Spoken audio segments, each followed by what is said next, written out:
اعوذ باللہ من الشیطان الرجیم بسم اللہ الرحمن الرحیم وبہ نستعین وصلی اللہ علی محمد وآلہ الطاہرین اما بعد فقد قال مولانا حجت ابن الحسن عجل اللہ تعالی فرجہ الشریف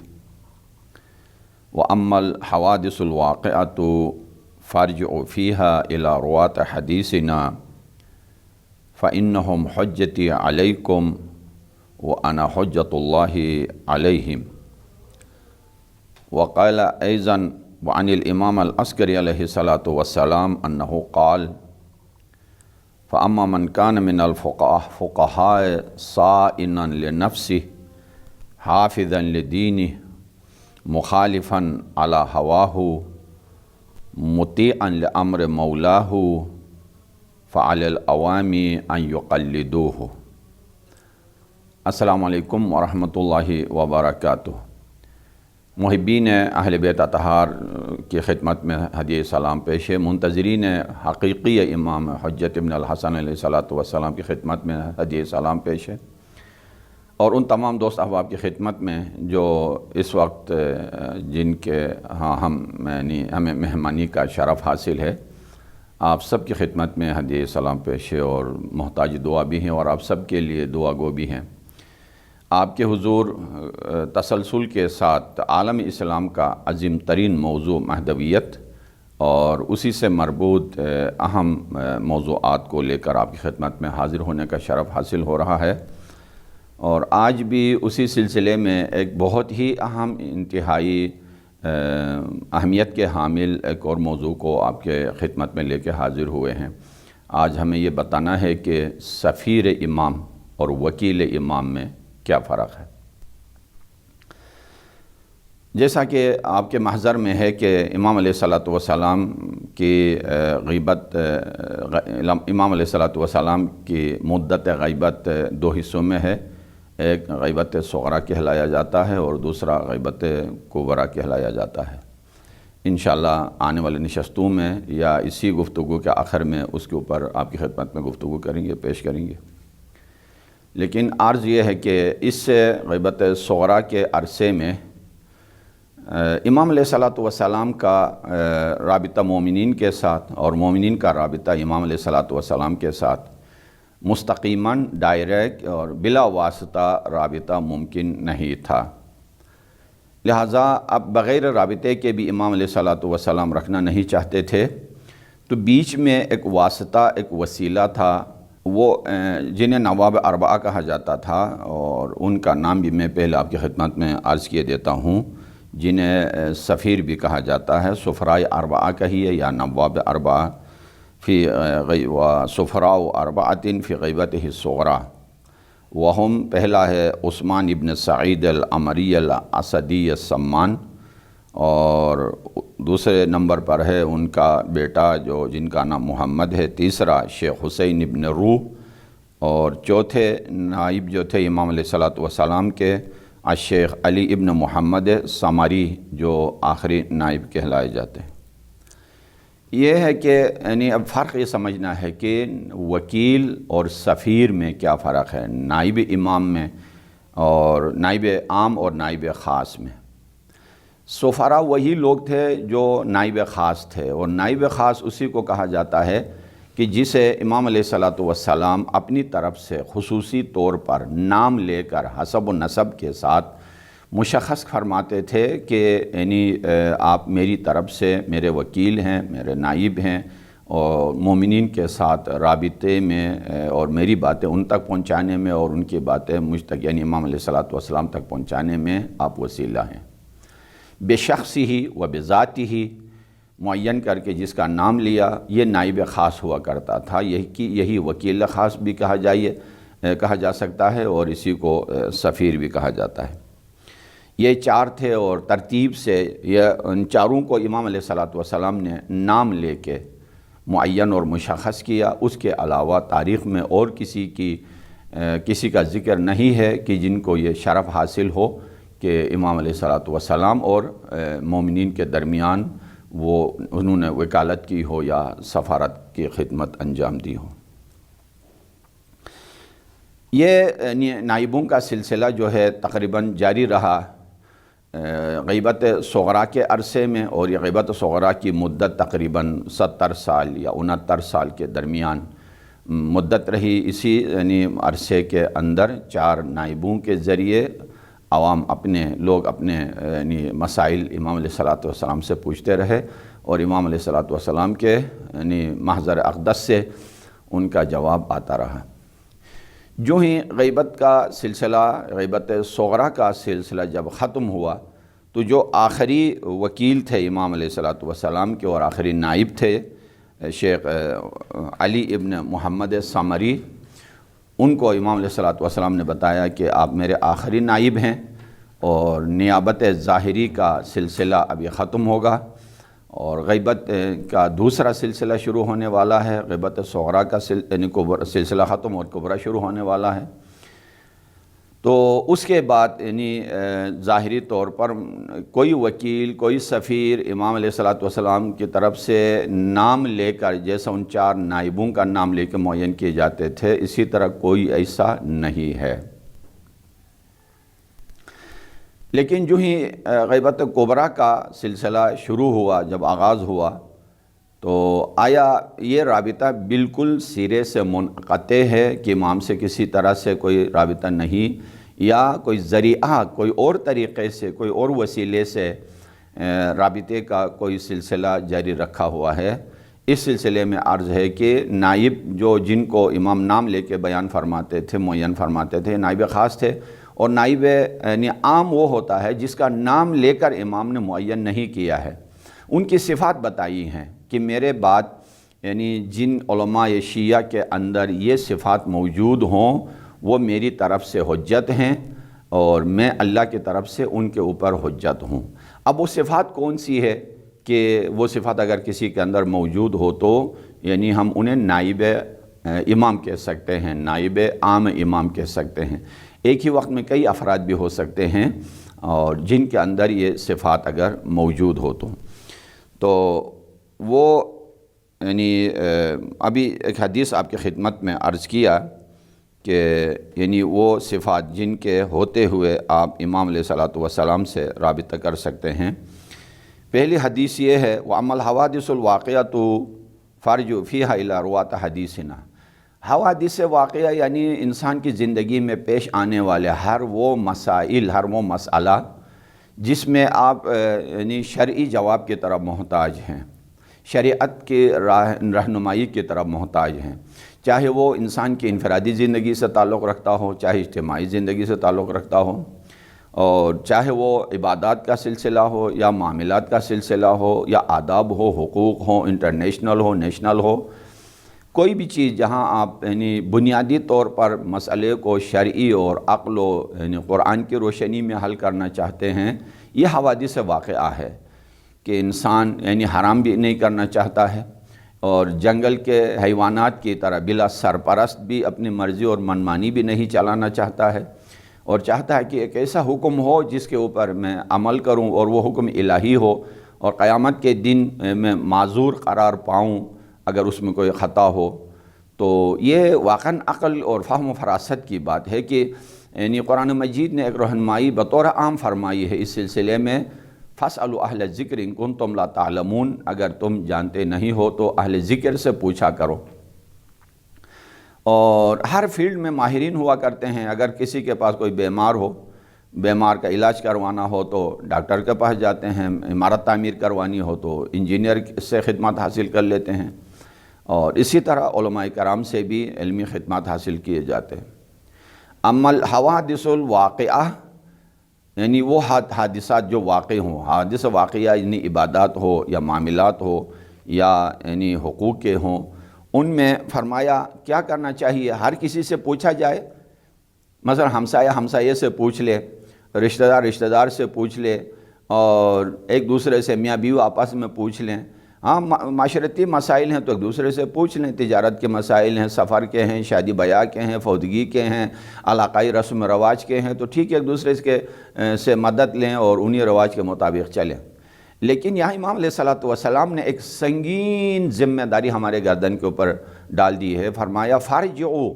الی روات حدیثنا، اور رجوع کرے ان شخصیات کی طرف، ان ہستیوں کی طرف جو ہماری حدیث کو ذکر کریں۔ یہاں صرف ذکر کرنا مراد نہیں ہے، یہاں ہزاروں احادیث کو حفظ کرنا، ازبر بیان کرنا یہ مراد نہیں ہے، بلکہ اس میں نظر رکھتا ہو، اس کے اصول کلی سے فقاہت کے ذریعے یعنی فروعات کو سمجھ سکتا ہو، مشکلات فرعی اور اصولی لوگوں کے حل کرا سکتا ہو، عقیدے کی حفاظت کر سکتا ہو، یہ ایسے افراد کی طرف رجوع کرنے کی رہنمائی امام علیہ الصلوۃ والسلام فرماتے ہیں۔ الی روات حدیثنا، یہاں یعنی ہم اہل بیت اطہار کے، اور یہ کوئی عام آدمی یہ دعویٰ نہیں کر سکتا ہے، یہ شرف اللہ تعالیٰ نے آل محمد علیہ الصلوۃ والسلام کو عطا کیا ہے، اور پیغمبر اسلام علیہ الصلوۃ والسلام نے شریک قرآن قرار دیا ہے، اور یہ فرمانا کہ میں اللہ کی طرف سے ان کے اوپر حجت ہوں، تو یقیناً ایسی حجت کے لیے ہی زیبا ہے کہ وہ اس یعنی یقین کے ساتھ کہیں کہ فرمائیں کہ الی روات حدیثنا فإنہم حجتی علیکم، یہی لوگ ہیں کہ میری طرف سے تمہارے اوپر حجت ہیں، وَأَنَا حُجَّتُ اللَّهِ عَلَيْهِمْ، اور میں اللہ کی طرف سے ان کے اوپر حجت ہوں۔ لہٰذا اس لفظ حجت کا آپ نے بارہا سنا بھی ہے، اور یعنی جیسا امام رضا علیہ الصلوۃ والسلام کی جب زیارت سے مشرف ہوتے ہیں تو فرماتے ہیں کہ السلام علیکہ یا سامن الحجج، حجتوں کے اللہ کے حجتوں میں سے 8ویں حجت ہمارا سلام ہو۔ اور ہر امام حجت خدا ہے اور اللہ کی طرف سے حجت ہے، اور فقہا جو صحیح یعنی دین کو سمجھ کے لوگوں کو پہنچا دے، یہ امام کی طرف سے حجت ہیں۔ حجت کا مطلب یہ ہے کہ میں، چونکہ امام نے انہیں معین کیا ہے، میں اپنی زندگی کے تمام شرعی مسائل اور امور کو بلا چون و چارہ من و عن ان سے اخذ کر لیتا ہوں۔ اگر وہ حکم اللہ کے حکم کے مطابق ہو تو فہو المطلوب ہے، اگر یعنی خدا نہ کرے کہ یعنی اس مجتہد کا حکم کچھ اور ہو اور اللہ کا حکم کچھ اور ہو، تو تب بھی آپ معذور ہیں، آپ پکڑے نہیں جائیں گے، اور اس مجتہد نے جس نے اتنی محنت اور تلاش و کوشش سے شب و روز تگ و دو سے اس حکم کو ثابت کیا ہے، اسے بھی اس کا اپنا اجر مل جائے گا۔ وَأَنَا حُجَّتُ اللَّهِ عَلَيْهِمْ، یہ بہت بڑی بات ہے کہ میں اللہ کی طرف سے ان کے اوپر حجت ہوں۔ یوں سمجھ لیجئے کہ یعنی سب سے پہلے اللہ کی ذات ہے وحدہ لا شریک کی، اور اس کے بعد امام علیہ الصلوۃ والسلام ہیں، اللہ اور مجتہدین کے درمیان امام کی ذات ہے، اور امام اور عوام کے درمیان مجتہد کی ذات ہے۔ تو یہ ایک نور کا حلقہ ہے کہ نوع انسانی کو ہلاکت سے بچانے کے لیے، سرگردانی و حیرت و پریشانی سے نجات دینے کے لیے یہ انتظام اللہ تعالیٰ نے کیا ہے۔ لیکن آیا یعنی یہ کوئی بھی روایت معصوم ذکر کرے وہ حجت ہو سکتا ہے، یا مزید اس سے آگے بھی شرائط بیان ہوئے ہیں؟ تو بہت اہم شرائط اس سے آگے بھی ہیں، وہ کیا؟ فَأَمَّا مَنْ كَانَ مِنَ الْفُقَهَاءِ، فقیہوں میں سے، بات سمجھنے والوں میں سے، صَائِنًا لِنَفْسِهِ، اپنے نفس کی حفاظت کرنے والا ہو، اپنے نفس کو خواہشات نفسانی کے یعنی لگام میں نہ دینے والا ہو، ہوا و ہوس شیطانی اور نفس امارہ کے گرفت میں آنے والا نہ ہو، اپنے خواہشات پہ کنٹرول کرنے والا ہو، ہر عمل اور ہر قول اور ہر فعل اور ہر قدم میں رضائے الہی اور امام کی رضا، امام علیہ الصلوۃ والسلام کی رضا مطلوب ہو، پہلی شرط یہ ہے۔ دوسرا حافظاً لدینہ، اور اپنے دین کی حفاظت کرنے والا ہو۔ یہ بہت بڑی شرط ہے کہ امام صادق علیہ الصلوۃ والسلام فرماتے ہیں علماء شیعتنا مرابطون، اور ہمارے یعنی شیعوں کے علماء مرابط ہیں، یعنی محافظ ہیں۔ محافظ ہے یہ در و دیوار و کھیتی باڑی و پراپرٹی کے محافظ نہیں ہے، بلکہ محافظ ہیں عقیدے کے، ایمان کے، حقوق کے، غیرت انسانی کے، اور آپ کے افکار کے، شریعت کے محافظ ہیں۔ حافظاً لدینہ، دین کی حفاظت کرنے والا ہو۔ دین کی حفاظت کس سے؟ دین کی حفاظت طوفان آسمانی سے نہیں، دین کی حفاظت زلزلے سے نہیں۔ یہ زلزلہ اور طوفان سے دین فنا نہیں ہو جاتا ہے، بلکہ شیاطین کے حملے سے، کافرون کے حملے سے، منافقین اور نفاق کے حملے سے، جو دین کو، اہل دین کو، ان کے غیرت کو اور ان کے محبت کو، ان کے عرفان کو تباہ کیا جاتا ہے، اس سے دفع کرے اور اس سے دور کرے اور دین کی حفاظت کریں۔ اور جیسا دین اللہ نے بھیجا ہے اسی طرح نو انسانی تک پہنچانے والا ہو۔ یہ دوسری شرط ہے۔ مخالفاً علی ہوا ہو، اپنے یعنی خواہشات نفسانی کے مخالفت کرتا ہو۔ سب سے بڑی مشکل یہ ہے، حدیث میں ہے کہ اعداء عدوک نفسک التی بین جنبیک، تمہارا دشمن وہ نہیں ہے جس کے پاس بہت زیادہ اسلحہ ہو، تمہارا دشمن وہ نہیں ہے جس کے پاس بڑی طاقت ہو، تمہارا دشمن وہ نہیں ہے جس کے پاس لشکر بہت بڑا ہو، جس کے ہاتھ میں یعنی لاٹھی ہو، جس کے ہاتھ میں بینس ہو، وہ دشمن نہیں ہے۔ اس دشمن کو چند لمحوں میں ہی آپ قابو کر سکتے ہو، لیکن وہ دشمن جو کبھی قابو میں نہیں آتا ہے وہ نفس امارہ ہے انسان کا، جو کبھی کنٹرول پہ نہیں آتا ہے۔ اور فقیہ اور ولی فقیہ اور امام علیہ السلام کی طرف سے حجت اور وکیل عام امام علیہ السلام وہی ہو سکتا ہے جو اپنے خواہشات پر کنٹرول کرے، اور جس میں حلال کو بھی ترک کرنا ہوتا ہے، حرام کو بھی ترک کرنا ہوتا ہے، مکروہات سے بھی پرہیز کرنا ہوتا ہے، ان ساری شرائط کے اوپر اترتا ہو۔ چوتھی شرط ہے مطیعا لامر مولا ہو، اور اپنے مولا کے امر کی اطاعت کرنے والا ہو، کیونکہ قرآن مجید نے فرمایا ہے اطیعوا اللہ و اطیعوا الرسول و اولو الامر منکم، اللہ کی اطاعت کرو، رسول کی اطاعت اور صاحبان امر کی اطاعت کیا کرو۔ تو یہاں یعنی مسلم بات ہے کہ اہل بیت اطہار علیہم السلام کے اوپر ہی اطاعت اولو الامر کا مصداق آتا ہے، کہ اس لیے کہ قرآن مجید نے کہا لا تطع الکافرین، لا تطع الفاسقین، لا تطع المنافقین، لا تطع الخائنین، خائن کی بھی اطاعت نہ کرو، فاسق کی بھی اطاعت سے بھی روکا اللہ نے، منافقین کی اطاعت سے بھی روکا، کافرین و مسرفین و ظالمین، جتنی بھی اقدار انسانیت سے گرے ہوئے لوگ ہیں سب کی اطاعت سے قرآن مجید نے جب روکا تو آخر میں وہی افراد یطہرکم تطہیرا کے جو مصادیق ہیں وہی رہ جاتے ہیں، اور انہی کی اطاعت نو انسانی کے اوپر واجب ہے، جن کے اوپر یہ چار شرائط موجود ہوں۔ دوبارہ عرض کیے دیتا ہوں وہ چار شرائط۔ اما من کان من الفقراء صائنا لنفسہ، اپنے نفس کو، عزت نفس کو بچانے والا ہو، اور حافظا لدینہ، دین کی حفاظت کرنے والا ہو۔ دین کی حفاظت شوکیس میں رکھ کر یا بینک میں رکھ کر یا پردے میں چھپا کے نہیں ہوتا ہے، دین کی حفاظت اہل دین کے عقیدے سے ہوتا ہے، اور دشمنوں کے یعنی فکری اور ثقافتی یلغار کے ذریعے جو دین خراب کرایا جاتا ہے ان کا دفاع کرنے والا ہو۔ یہ دوسری شرط بھی بیان ہوئی۔ اور مخالفاً علی ہوا ہو، جو سب سے سخت ترین منزل ہے، یعنی اپنے خواہشات نفسانی کی مخالفت کرنے والا، وہ مطیعا لامر مولا ہو، اور اپنے مولا کی اطاعت کرنے والا ہو۔ مولا کی اطاعت میں اللہ کی اطاعت بھی آ گئی، رسول کی اطاعت بھی آ گئی، اور حجت خدا کی اطاعت بھی، یہ چار شرائط اس کے اندر ہوں۔ تو اب امام علیہ السلام کیا فرمانا چاہتے ہیں کہ اگر ایسا وکیل مل جائے جس کے اندر یہ شرائط موجود ہوں، اور بہت ہی مشکل ہے، یعنی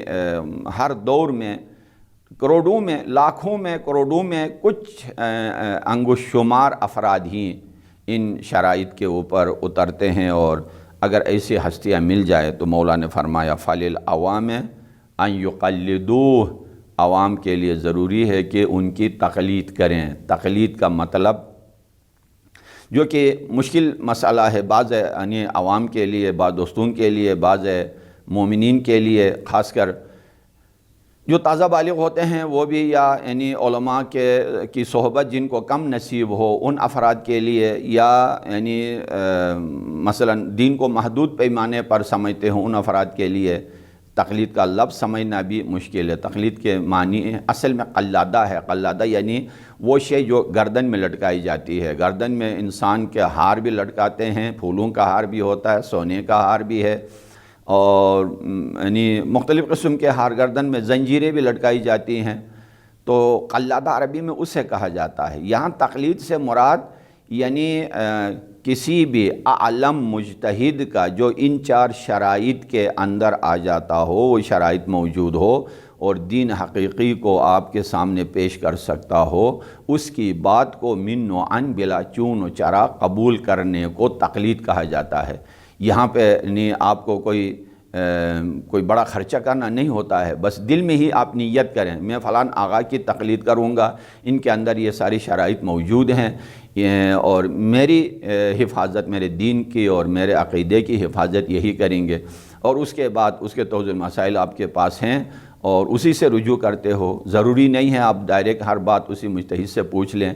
اور ان کے فتویٰ پہ عمل کر لیتے ہو. یہی تقلید ہے. اور اس کے بغیر اگر انسان عمل کرے اور وہ عمل بھی خطا میں جائے، تقلید کے بغیر زندگی گزارے، اپنے من میں آئی ہوئی باتیں، اپنی سوچ میں آئی ہوئی باتیں، نماز بھی اسی وجہ سے تباہ ہو گئی اور خراب ہو گئی، روزہ بھی خراب کر دیا، نظر و نیاز بھی، شادی بیاہ و خاص کر احکام نکاح و طلاق وغیرہ، اس میں اگر اپنی منمانی انسان چلائے تو وہ یا تو فاسق ہوگا، اور اگر انکار بھی کرو تو جا کے کافر ہونے کا بھی خطرہ ہوتا ہے. اور ایک اور حدیث میں ہے کہ الراد علیہم کالراد علینا والراد علینا کالراد علی اللہ والراد علی اللہ علی حد الکفر. جو ان کی بات نہ مانے گویا اس نے ہماری بات کو ٹال دیا، اور جو ہماری بات نہ مانے اس نے اللہ کی بات کو ٹھکرایا، اور جو اللہ کی بات ٹھکراتا ہے وہ حد کفر پر پہنچ جاتا ہے. اس لیے اہمیت کے ساتھ یہ بتایا گیا ہے. تو عزیزان من، یہی چیز ہے جو ابھی دور حاضر میں آپ نے دیکھا کہ یہ امام علیہ الصلوۃ والسلام کی وکالت ہی ہے کہ انقلاب امام علیہ الصلوۃ والسلام، انقلاب امام خمینی اور انقلاب ایران کے بعد آپ نے دیکھا کہ دین کی حفاظت اس وقت یہودیوں، نصرانیوں، مشرکین و منافقین کی طرف سے، چار طرف سے دین اسلام کے تقدس کو پامال کرنے کے لیے بھیڑیے بنے ہوئے ہیں لوگ. لیکن ایک مرجع عالی قدر اور ایک فقیہ مکمل اور اپنے خواہشات نفسانی پہ کنٹرول کرنے والا ایک عظیم سد بنتا ہے، دیوار بنتا ہے اور سد باب کرتا ہے تمام ان خیالات کا جو دشمن کے سوچ میں ہے. تو لہٰذا اس امام علیہ الصلوۃ والسلام کی اسی کو کہتے ہیں نائب خاص، اسی کو کہتے ہیں نائب عام. نائب عام مثلاً جب سے سفراء اربعہ کا سلسلہ منتہی ہو گیا، وہاں سے لے کر آج تک، اور آج سے لے کر امام علیہ الصلوۃ والسلام کے ظہور تک بھی ہزاروں گزر سکتے ہیں، لاکھوں گزر سکتے ہیں. ایک ہی آن میں، ایک ہی شہر میں کئی افراد اس صفت کے اندر موجود ہو، جن کے اندر یہ صفت موجود ہو، وہ سارے ہو سکتے ہیں. لہٰذا بات سمجھنے کی ہے کہ ہمیں بات سمجھنا چاہیے کہ اپنی مرضی انسان نہیں چلائے، بات دین کی ہے، اور جیسا اللہ نے ہمارے اوپر دین کے احکام کو نازل کیا ہے اسی طرح ہی صحیح عمل کے ساتھ آگے جاری کرنا ہوتا ہے. آپ کی خدمت میں ابھی عرض ہوا کہ اتنی اہم کہ اگر اس کے اوپر اگر کوئی نہ اترے تو اس کے علاوہ بھی بہت ساری روایات موجود ہیں. اور ولایت فقی بھی اسی کو کہا جاتا ہے کہ فقی کی ولایت، فقی کی حکومت، اور جس کی برکات آپ خود دنیا میں دیکھ رہے ہیں کہ ہر بات امام علیہ الصلوۃ والسلام کے حکم کے تعمیل میں مجتہدین عظام دن رات محنت کر کے، کوشش کر کے آپ کے سامنے پیش کر لیتے ہیں. یہ توضیح المسائل جو آپ کے گھروں میں ہے 3000 ساڑھے 3000 مسائل پر مشتمل ہے. اب یہ 3000 ساڑھے 3000 مسائل کسی مجتہد نے صبح بیدار ہوا تو آنکھیں مل کے لکھا ہو، یا جب بھی جی چاہے کوئی مسئلہ لکھا ہو، ایسا نہیں ہے عزیزان من. وسائل الشیعہ جو 35 ہزار احادیث کا مجموعہ ہے، انہیں اگر نچوڑ دیا جائے تو ایک توضیح المسائل بن جاتا ہے. توضیح المسائل کے اندر جتنے احکام ہے وہیں 500 آیات قرآنی اور 35,000 روایات معصومین علیہ الصلوۃ والسلام کے طرف سے جو صادر ہوئے ہیں، ان احادیث کو فقیہ عالی قدر جو علم نحو میں بھی ماہر ہو، علم صرف ہو، علم منطق ہو، علم حدیث ہو، علم رجال ہو، علم لغت ہو، علم فلسفہ ہو، علم تفسیر ہو، علم قضاوت ہو، اور اسی طرح عرض کروں آپ کی خدمت میں دنیا جہاں کے ان سارے علوم، پھر عالماً بزمانی ہی ہو، یہ سارے شرائط ان کے اندر اگر آ جائیں تو ایک فقیہ بن جاتا ہے. اور کہا جاتا ہے کہ ان پلکوں کے ذریعے کنواں کھود کے پانی نکالنا آسان ہے ایک فقیہ عالی قدر بننے سے. اور جب اس مرتبے پہ فائز ہونے کے بعد وہ الحمدللہ امام علیہ الصلوۃ والسلام کے وکیل بن جاتے ہیں. اور شکر کرنا چاہیے نوع انسانی کو کہ جن کے سروں پر ایسے فقیہوں کا سایہ ہو. وہ امت، وہ ملت کبھی یتیم نہیں ہوا کرتی ہے، اور کبھی دشمن کبھی انہیں نہ ٹکا سکتا ہے نہ جھکا سکتا ہے، اور جو اپنے مرجعیت کے سائے میں ہو، اور مرجعیت ہی کے توسط سے اور فقی کے توسط سے ہی امام علیہ السلام سے حجت خدا سے جن کا رابطہ ہو، وہ کبھی ذلیل نہیں ہوتی، کبھی منتشر نہیں ہوتی، دشمن کی نظریں ان کے اوپر نہیں ٹک سکتی ہیں۔ لہٰذا ہمیں شکر کرنا چاہیے کہ اللہ نے یہ نعمت ہمیں عطا کی ہے، اور اتنی شدت سے حجت خدا علیہ السلام نے تاکید فرمائی ہے کہ یہ میری طرف سے حجت ہیں، ان کی بات ماننی پڑے گی۔ لہٰذا اسی میں ان کی خوشی ہے۔ یہ جو ہم کہتے ہیں کہ افرحون بفرحنا ویحزنون بحزننا، ہمارا شیعہ وہ ہے جو ہمارے غم میں غم منائے، خوشی میں خوشی، تو یہ ہمارے غم اور ہمارے خوشی کا معیار اور ہے، آل محمد کے غم اور خوشی کا معیار اور ہے۔ یعنی ان کی خوشی اسی میں ہے کہ میں اپنی زندگی کو ان کے رخ پہ ڈال دوں، میں اپنی زندگی کو ان کے فرمائشات کی روشنی میں چلا دوں، میں اپنا ہر بات انہی کی روشنی میں، انہی کے سنت اور سیرت کے اوپر چلاؤں، یہی ان کی خوشی ہے۔ تو اس خوشی کو اللہ تعالیٰ مزید ہمارے لیے اضافہ فرمائے۔ اور یعنی اگر آج تک کوئی مومن اگر اس تقلید کی فضیلت سے محروم ہے تو درخواست یہ ہے کہ یعنی نیت کریں کہ جو بھی عمل بجا لانا ہے وہ انہی مجتہدین کے زیر سایہ ہو، اور انہی کے فتاویٰ پہ عمل کریں، اور اسی کے ذریعے ہم امام علیہ السلام سے مربوط ہوں گے، اور امام علیہ السلام کے ذریعے اللہ سے مربوط ہوں گے، اور انہیں باب اللہ کہا گیا ہے، اللہ کا دروازہ۔ یہاں دروازے سے مراد یہ قلعے کا اور عمارت کا دروازہ نہیں، یہ وسیلہ ہے بین الخالق والمخلوق، لہٰذا اس وسیلے سے ہم اسی طریقے سے جڑ سکتے ہیں۔ رب ذوالجلال آپ سب کے سروں پر اپنی رحمت کا سایہ فراواں فرمائیں انشاءاللہ۔ والسلام علیکم ورحمۃ اللہ وبرکاتہ۔